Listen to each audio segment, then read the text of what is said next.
My name is Mark Siegel, and I'm a labor and employment attorney in Chicago. In this video, we're going to be talking about employment contracts and agreements. The first issue is that employment agreements are preferred over at-will status. Everyone should try to get an employment agreement at the outset of your employment if you can.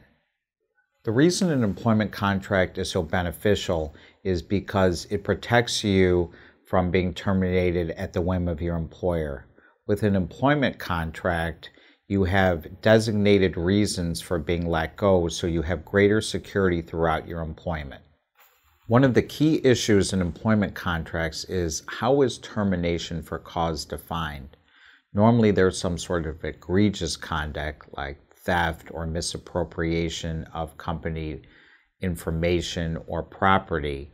The key issue is under what circumstances can you be terminated for cause, and specifically, when do performance issues lead to a for-cause termination?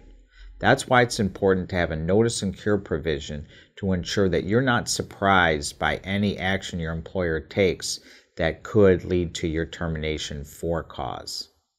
The next issue is what type of severance and benefits do you get if you're terminated without cause?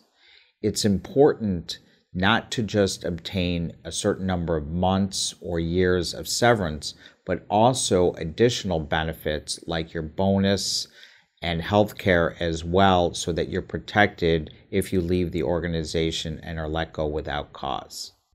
An example of an employment contract that I successfully negotiated was for a COO of a manufacturing company, where I was able to get better language up front in the for-cause definition that the company could not meet when they let him go, and therefore he was able to get a lucrative severance package provided for in the agreement.